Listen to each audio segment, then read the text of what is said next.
আচ্ছা, আপনি কি জানেন মহাভারত শুধু একটা ধর্মযুদ্ধের গল্প নয়, এটা এমন এক গ্রন্থ যেখানে লুকিয়ে আছে ভয়ঙ্কর সত্য, নিষ্ঠুর ভবিষ্যৎ আর মানব জাতির অন্ধকার দিক। আজ আমি আপনাদের বলবো মহাভারতের 15টি ভয়ঙ্কর অজানা সত্য, যেগুলি কখনো স্কুলের বইয়ে শেখানো হয় না আর কখনো মন্দিরে বলা হয় না। ভিডিওর শেষ পর্যন্ত থাকবেন, কারণ 15 নম্বর সত্যটা আপনাদের চিন্তাধারা বদলে দেবে। প্রথম সত্য, মহাভারত যুদ্ধ আগে থেকেই লেখা ছিল। শ্রীকৃষ্ণ জানতেন এই যুদ্ধ কেউ থামাতে পারবে না। ভীষ্ম, দ্রোণ, কর্ণ সবাই জানতেন তারা মরবে, তবুও কেউ সরে দাঁড়ায়নি, কারণ মহাভারত ছিল মানুষের পাপ ধ্বংস করার পরিকল্পনা। 2 নম্বর সত্য, দ্রৌপদীর বস্ত্রহরণ ছিল পূর্বজন্মের শাস্তি। পূর্বজন্মে দ্রৌপদী এক ঋষিকে অপমান করেছিলেন। ঋষি বলেছিলেন একদিন সবাই তোমার সম্মান ছিন্ন বিচ্ছিন্ন হবে। মহাভারতের সেই ভয়ঙ্কর দৃশ্য আসলে ছিল কর্মফলের ফলাফল। 3 নম্বর সত্য, কর্ণ জানতেন তিনি কুন্তির পুত্র। যুদ্ধের আগে কুন্তি বলেছিলেন, কর্ণ কেঁদে ফেলেছিলেন, তবুও তিনি বলেছিলেন আমি জন্মসূত্রে সূর্যপুত্র, কিন্তু পরিচয়ে আমি সুতপুত্র।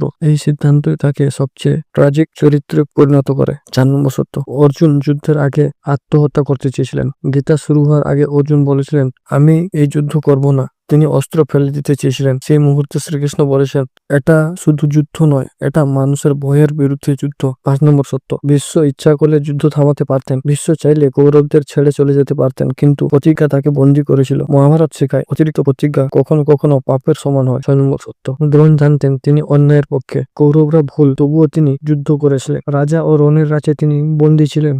এই সত্য আজও সমাজের কারণ প্রযোজ্য। 7 নম্বর সত্য, কর্ণকে ইচ্ছাকৃতভাবে বাঁচানো হয়নি। শ্রীকৃষ্ণ চাইলে কর্ণকে বাঁচাতে পারতেন, কিন্তু করেননি, কারণ কর্ণ ছিল অধর্মের সবচেয়ে শক্তিশালী অস্ত্র। 8 নম্বর সত্য, অভিমন্যুর হত্যা ছিল সবচেয়ে জঘন্য পাপ। একজন কিশোরকে 7 জন মহারথী ঘিরে হত্যা করেছিলেন। এই পাপের ফলই কৌরবের বংশ সম্পূর্ণ ধ্বংস হয়।